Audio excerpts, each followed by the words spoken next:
దక్షిణాదిలో నైరుతి రుతుపవనాల ప్రభావం చాలా గణనీయంగా సాగుతోంది. దాని యొక్క గమనం అయితే చాలా ప్రభావం చాలా గట్టిగానే ఉంది. దాదాపు 60 సంవత్సరాల తర్వాత మళ్ళీ ఇన్నాళ్ళకి ఈ దశలో అంటే అనుకున్న దానికంటే ముందుగానే ఈ యొక్క రుతుపవనాలు ఇటు కేరళ అటు తమిళనాడులో ముందుగానే తాకాయి. సో దీని క్రమంలో కేరళ తమిళనాడులో భారీ వర్షాలు దంచి కొడుతున్నాయి. 2 రోజులుగా కురుస్తున్న భారీ వర్షాలతో ఇటు అతలాకుతలం అవుతున్నాయి ఈ 2 రాష్ట్రాలు. ఈ కేరళ విషయానికి వస్తే గనక ఇడుక్కి, ఎర్నాకుళం, ఇటు తిరువనంతపురంలో కూడా ఎడతెరిపి లేనటువంటి వర్షాలు అయితే పడుతున్నాయి. ఇటు వైనాడులో ఇటు వాగులు, ఇటు వంకలు సైతం పొంగి పొరులుతున్నటువంటి పరిస్థితి అయితే కనిపిస్తోంది. మొత్తానికి కేరళలోని 11 జిల్లాలకు అక్కడ ఉన్నటువంటి పినరై విజయన్ సర్కార్ రెడ్ అలర్ట్ జారీ చేసింది. తమిళనాడులో విస్తారంగా వర్షాలు సైతం పడుతున్నాయి. ఇటు కోయంబత్తూరు అటు నీలగిరి జిల్లాల్లో కూడా కుండపోత వర్షం పడుతోంది. పలు ప్రాంతాల్లో రోడ్లపై వర్షపు నీరు నిలిచి జనజీవనానికి అస్తవ్యస్తం కలుగుతోంది. ఇక రోడ్లపై విరిగిపడ్డ చెట్లు, రాకపోకల బంద్తో అటు తమిళనాడు ఇటు కేరళకు సంబంధించినటువంటి రాకపోకలకైతే చాలా అంతరాయం కూడా ఏర్పడుతున్నటువంటి సందర్భం అయితే కనిపిస్తోంది.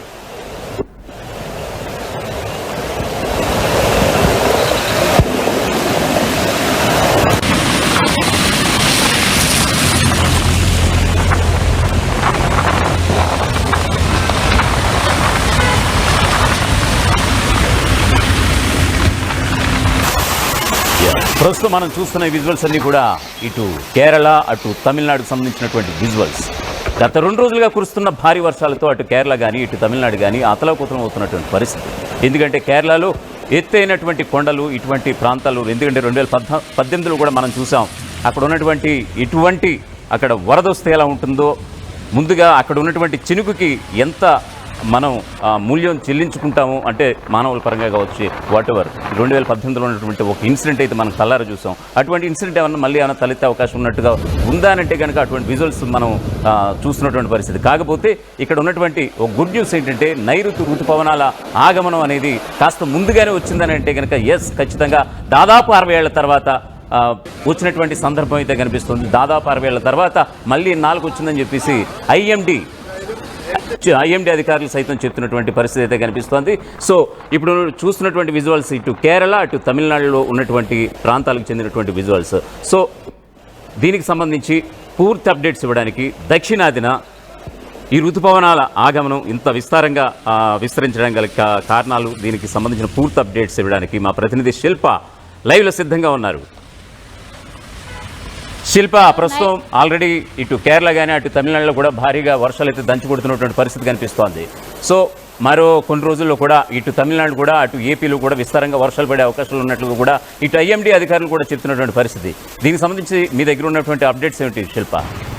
దక్షిణాదిలో నైరుతి ఋతుపవనాలు చాలా చురుగ్గా కదులుతున్నాయి. ఇప్పటికే చాలా చోట్ల విస్తరించినాయి. ఐఎండీ అంచనా వేసిన దానికంటే ఇటు 6 రోజుల ముందుగానే కేరళ తీరాన్ని తాకాయి. అదేవిధంగా ఏపీని ఉదయం కోస్తాంధ్ర తీరాన్ని కూడా తాకినట్లు ఒకవైపు ఐఎండీ ప్రకటించింది. అండ్ మధ్యాహ్నం సమయంలో ఇటు తెలంగాణ ప్రాంతాన్ని కూడా తాకినట్లు ఒకవైపు ఐఎండీ అధికారులు అంచనా వేస్తున్నారు. మరో వారం రోజుల్లో తెలంగాణ రాష్ట్ర వ్యాప్తంగా కూడా విస్తరించే అవకాశాలు ఉన్నట్లు కూడా వాతావరణ శాఖ అధికారులు చెప్తున్నారు. దీనికి అన్ని కూడా అనుకూల పరిస్థితులు ఉన్నాయి.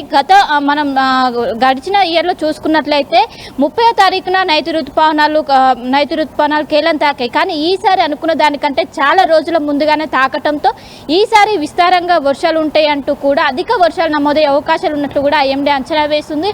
మనం చూసుకున్నట్లయితే ఇప్పటికే కేరళ, ఢిల్లీ, అదేవిధంగా అటు మొత్తం స్టేట్స్ మొత్తం వరదలతో ముంచెత్తిపోతుంది. ఒకవైపు నైరుతి ఋతుపవనాల ఆగమనం ఇవన్నీ కూడా ఎఫెక్ట్ చూపిస్తున్న పరిస్థితులు కనిపిస్తున్నాయి. రానున్న రోజుల్లో తెలుగు రాష్ట్రాలపైన దీని ప్రభావం ఉంటుందంటూ కూడా వాతావరణ శాఖ అధికారులు అంచనా వేస్తున్నారు. దీంతో పాటు ఈ రేపు అల్పపీడనం ఏర్పడే అవకాశం ఉంది. ఈ అల్పపీడనం బలంగా కొనసాగి వాయుగుండంగా కూడా మారే అవకాశాలు ఉన్నట్లు కూడా వాతావరణ శాఖ అధికారులు అంచనా వేస్తున్నారు. ఇప్పటికే ఎల్లో అలర్ట్ ప్రకటిస్తున్నారు. వర్షంతో పాటు ఈదురుగాలు బలంగా వీచే అవకాశం, దాదాపు గంటకి 50 నుండి 60 కిలోమీటర్ల వేగంతో వీచే అవకాశం ఉన్నట్లు కూడా వాతావరణ శాఖ అధికారులు చెప్తున్న పరిస్థితి కనిపిస్తుంది. దీంతో దీంతో తెలంగాణ ప్రభుత్వం కూడా అప్రమత్తమైంది. ఇప్పటికే అటు జిల్లా యంత్రాంగాన్ని కావచ్చు, ఇటు నగర యంత్రాంగాన్ని కావచ్చు సిద్ధం చేసింది. ఎందుకంటే చిన్న వర్షం వస్తేనే నగరం మతలాకుతలమవుతుంది. ప్రధానంగా ఎక్కడికక్కడ రోడ్డు పైన ట్రాఫిక్ జామ్ అవుతుంది, వాటర్ మొత్తం నిలిచిపోతాయి. ఇప్పటికే మాన్సూన్ టీమ్స్ అన్ని కూడా యాక్షన్లోకి దిగాయి. అటు డిఆర్ఎఫ్ కావచ్చు, హైడ్రా టీంలు కావచ్చు, ఇవన్నీ కూడా యాక్షన్లోకి దిగి ప్రధానంగా ఎవరైతే లోతటి ప్రాంతాల్లో నివసిస్తుంటారో వాళ్ళని ఎప్పటికప్పుడు అప్రమత్తం చేస్తున్నారు. శిథిలావస్థలో ఉన్న భవనాలను వెకేట్ చేయాలంటూ కూడా ఇప్పటికే ఆదేశాలు జారీ చేసిన పరిస్థితి కనిపిస్తుంది. సో వచ్చే వారం రోజుల పాటు ఇటు తెలుగు రాష్ట్రాల్లో విస్తారంగా వర్షాలు పడే అవకాశాలు ఉన్నట్లు కూడా చెప్తుంది.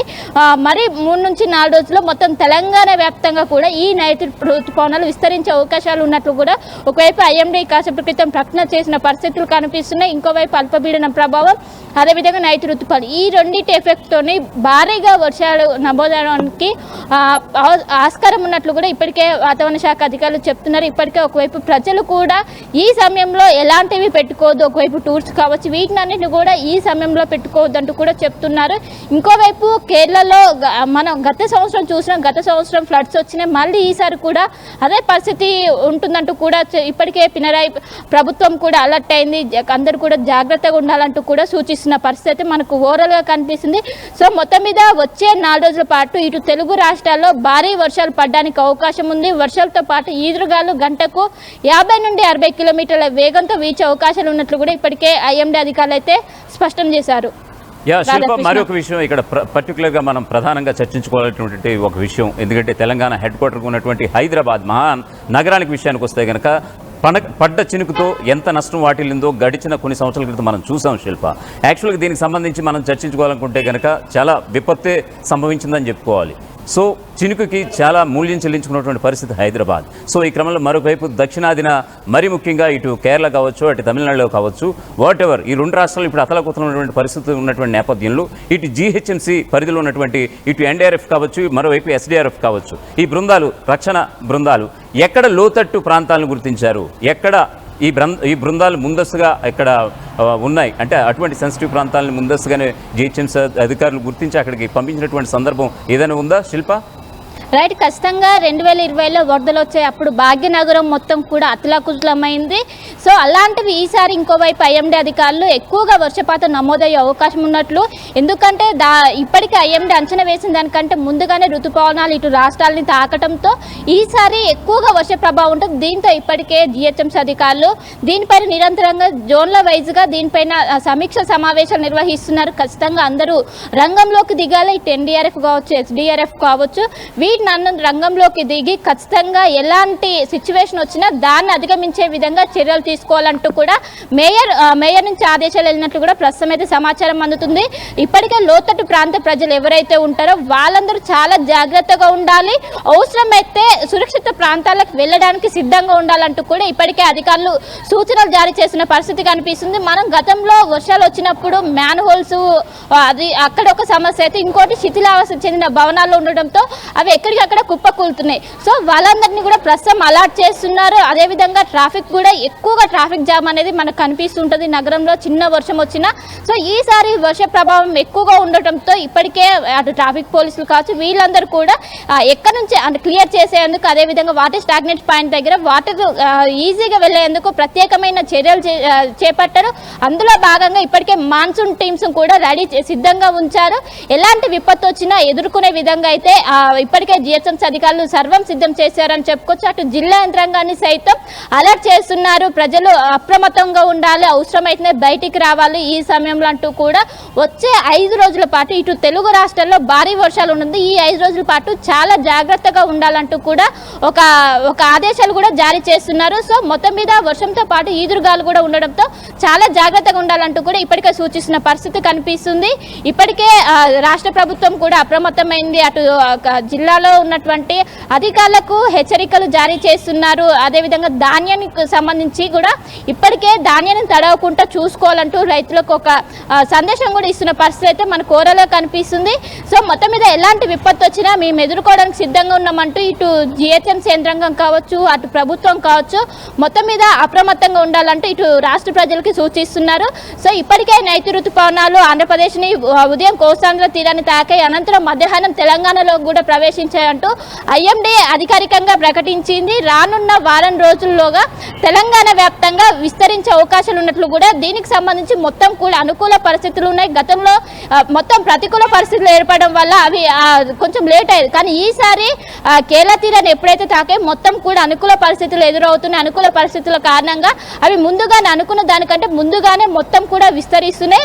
సో రానున్న వారం లోపు ఇటు తెలంగాణ వ్యాప్తంగా మొత్తం కూడా విస్తరించే అవకాశం ఉంది. విస్తరించిన అనంతరం మన వర్షాకాలంగా భావించవచ్చు. అనంతరం భారీగా వర్షాలతో పాటు విస్తారంగా వర్షాలు పడే అవకాశాలు అయితే ఈసారి అధికంగా వర్షాలు కూడా పడే అవకాశాలు ఉన్నట్లయితే ప్రస్తుతం ఐఎండీ అధికారులు అయితే అంచనా వేస్తున్నారు. మరోవైపు శిల్ప, ఏపీ విషయానికి వస్తే కనుక మరీ ముఖ్యంగా ఇటు ఉమ్మడి ఖమ్మం జిల్లాలో ఉన్నటువంటి వాగులు కావచ్చు, వంకలు కావచ్చు, పొంగిపొర్లినటువంటి సందర్భంలో ఇటు కృష్ణానది కూడా పోటెత్తినటువంటి సందర్భం కూడా మనం చూసాం. సో ఈ క్రమంలో విజయవాడ కూడా నీట మునిగిపోయినటువంటి పరిస్థితి. చంద్రబాబు ఎప్పుడైతే సీఎంగా ఆయన వచ్చిన తొలినాళ్ళలోనే మొన్న ఆల్రెడీ చూసాం. ఆయన కావచ్చు, ప్రతిపక్ష సభ్యులు కావచ్చు, నావల మీద వెళ్ళి బాధితులను కలిసిన సందర్భం కూడా. అటువంటి దుస్థితిలో ఏపీ మరీ ముఖ్యంగా ఇటువంటి ఉన్నటువంటి సందర్భాన అక్కడ ఉన్నటువంటి ప్రభుత్వం ఎలాంటి చర్యలు తీసుకోబోతోంది, దీనికి సంబంధించి ఎలాంటి అప్డేట్స్ ఉన్నాయి?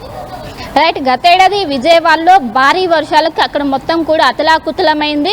మొత్తం కూడా జనజీవనం అస్తవ్యస్తమైంది. ఈసారి అధిక వర్షాలు ఉంటాయంటూ కూడా వాతావరణ శాఖ చెప్పడంతో దీంట్లో రిజర్వాయర్లు కావచ్చు, ఇవన్నీ ప్రాజెక్ట్స్ మొత్తం కూడా నిండుకుండల్లాగా ప్రవహించే అవకాశం ఉంది. వరదలు కూడా వచ్చే అవకాశం ఉండడంతో ముందస్తుగానే చర్యలు తీసుకున్నట్లయితే ప్రస్తుతం తెలుస్తుంది. ప్రతి చోట కూడా మొత్తం ఎక్కడ కూడా కల్వర్ట్లు కావచ్చు, వీటినన్నింటిని కూడా ఎక్కడికక్కడికి గేట్స్ మూసివేయడం కావచ్చు, ఇవన్నీ కూడా ప్రస్తుతం ముందస్తుగానే చర్యలు తీసుకున్నారు. ఎందుకంటే గత అనుభవాల దృష్ట్యా ఈసారి అలాంటివి రాకుండా ప్రత్యేకంగా ఏర్పాట్లు తీసుకున్న అటు ఆంధ్రప్రదేశ్ ప్రభుత్వం కావచ్చు, ఇటు తెలంగాణ ప్రభుత్వం కావచ్చు. ఈసారి ఖమ్మం జిల్లా వచ్చే 2 రోజుల్లో కూడా ఖమ్మం జిల్లాలో అధిక వర్షాలు వచ్చే అవకాశం ఉన్నట్లు కూడా వాతావరణ శాఖ అధికారులు అంచనా వేస్తున్నారు. అదేవిధంగా ఖమ్మం ఏదైతే విజయవాడ బార్డర్ ఉంటుందో ఆ జిల్లాలకు ఎక్కువగా ఎఫెక్ట్ ఉండడంతో చాలా జాగ్రత్తగా ఉండాలంటూ కూడా వాళ్ళు ఎప్పటికప్పటికి అలర్ట్ చేస్తున్నారు. ఇప్పటికే రాష్ట్రానికి ఎల్లో అలర్ట్ కొనసాగుతుంది. అటు ఆంధ్రప్రదేశ్ కూడా అలానే ఉన్నది. సో వచ్చే 5 రోజుల పాటు కూడా చాలా జాగ్రత్తగా ఉండాలి. ఈసారి వరదలు కూడా ఒకవేళ వస్తే దానికి ఎదుర్కోవడానికి ఇటు ఇరు రాష్ట్రాలు కూడా సిద్ధంగా ఉన్నట్లయితే ప్రస్తుతం సమాచారం అందుకు. దానికి సంబంధించినటువంటి అన్ని టీమ్స్ను కూడా అటు సైడ్ మాన్సూన్ టీమ్స్ కావచ్చు, డిఆర్ఎఫ్ కావచ్చు, ఎస్డిఆర్ఎఫ్ టీమ్స్ను కూడా ఇప్పటికి అలర్ట్ చేసి ఎక్కడికక్కడికి ప్రజలను అప్రమత్తం చేస్తూ నిరంతర కలెక్టర్లతో సమీక్ష సమావేశం నిర్వహిస్తూ అంటే వర్షం పర్సంటేజ్ ఏ విధంగా ఉంది, ఏ విధంగా వస్తే మనకు ఫ్లడ్స్ వచ్చే అవకాశం ఉంది, ఎంత శాతం నమోదవుతాయి. సో ఈ విషయాలను ఎప్పటికప్పటికీ అధికారుల దృష్టికి తీసుకెళ్తూ ఖచ్చితంగా అందరితో అన్ని శాఖలతో సమన్వయం చేసుకుంటూ దీన్ని సమర్థవంతంగా ఎదుర్కొనేందుకు ఇప్పటికే ఇరు ప్రభుత్వాలు కూడా ప్రస్తుతం అయితే సిద్ధమైన ఉన్నట్లయితే తెలుస్తుంది. Radhakrishna. Okay Shilpa, thank you. మొత్తానికి ఇది పరిస్థితి. ఇటు కేరళ, ఇటు తమిళనాడు, మొత్తం దక్షిణాదిన ఈ యొక్క నైరుతి ఋతుపవనాల ఆగమనం చాలా స్పీడ్గా ఉంది. ఈ క్రమంలో ఇటు తెలంగాణ కావచ్చు, ఇటు ఏపీ ప్రభుత్వాలు కావచ్చు ముందస్తుగానే సన్నద్ధమైనటువంటి పరిస్థితి. ఎటువంటి ముప్పునైనా ఎదుర్కొనేందుకు ఇటు ఎన్డీఆర్ఎఫ్, ఇటు ఎస్డీఆర్ఎఫ్ బృందాలతో సిద్ధంగా ఉన్నాయి. సో ఓవరాల్గా ముందుగానే నైరుతి ఋతుపవనాల ఆగమనం, ఎందుకంటే దాదాపు 60 ఏళ్ల తర్వాత వచ్చినటువంటి సందర్భం అని సాక్షాత్తు ఐఎండీ అధికారులు చెప్తున్నటువంటి పరిస్థితి. ఇటు కేరళ, ఇటు తమిళనాడులో భారీ వర్షాలు దంచుకొడుతున్నాయి. 2 రోజులుగా కురుస్తున్నటువంటి భారీ వర్షాలతో ఈ 2 రాష్ట్రాలు కూడా అతలాకుతలం అవుతున్నటువంటి పరిస్థితి కూడా కనిపిస్తోంది. మరి ముఖ్యంగా కేరళ విషయానికి వస్తే కనుక ఇడుక్కి, ఎర్నాకుళం, తిరువనంతపురంలో ఎడతెరిపినటువంటి వర్షంతో అక్కడ ఉన్నటువంటి జనజీవనం కూడా అస్తవ్యస్తంగా అవుతున్నటువంటి పరిస్థితి. ఇక వైనాడు విషయానికి వస్తే కనుక అక్కడ ఉన్నటువంటి వాగులు, వంకలు పొర్లడంతో నిజంగా అక్కడ రెడ్ అలర్ట్ కూడా జారీ చేసినటువంటి పరిస్థితి. అక్కడ ఉన్నటువంటి కేరళలో ఉన్నటువంటి 11 జిల్లాలకి మరి ముఖ్యంగా రెడ్ అలర్ట్ జారీ చేసినటువంటి సందర్భం కూడా కనిపిస్తోంది. సో ఓవరాల్గా తమిళనాడులో మరొక వైపు విస్తారంగా వర్షాలు కూడా కురుస్తున్నాయి. అక్కడ ఉన్నటువంటి కోయంబత్తూరు, నీలగిరి జిల్లాల్లో కూడా కుండపోత వర్షం పడుతుందన్నటువంటి విజువల్స్ కూడా మనం లైవ్ ద్వారా మనం చూస్తున్నాం. సో పలు ప్రాంతాల్లో అక్కడ రోడ్లపై నీరు నిలిచిపోవడంతో ఇటు వాహనాల రాకపోకలు కావచ్చు, అక్కడ ఉన్నటువంటి జనజీవనానికి కావచ్చు చాలా అస్తవ్యస్తంగా ఉన్నటువంటి పరిస్థితి అయితే కనిపిస్తోంది. రోడ్లపై విరిగిపడ్డ చెట్లు, రాకపోకల బంద్తో అక్కడంతా కూడా విషాదకర దృశ్యాలు అయితే చాలా చోట్ల కనిపిస్తున్నటువంటి సందర్భం కూడా మనం చూస్తున్నాం ఇప్పుడు.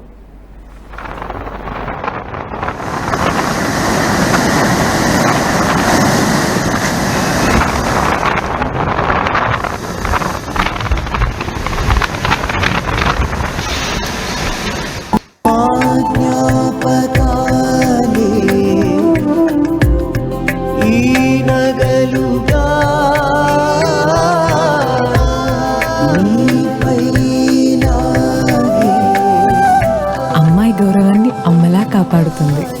Gokulam signature jewels. Sugar patients చపాతీ రోటీ కాకుండా సంతృప్తిగా రైస్ కూడా తినవచ్చు. Doctor rice, sugar free rice, doctor rice, diabetic rice, షుగర్ పెంచని బియ్యం, డాక్టర్ రైస్.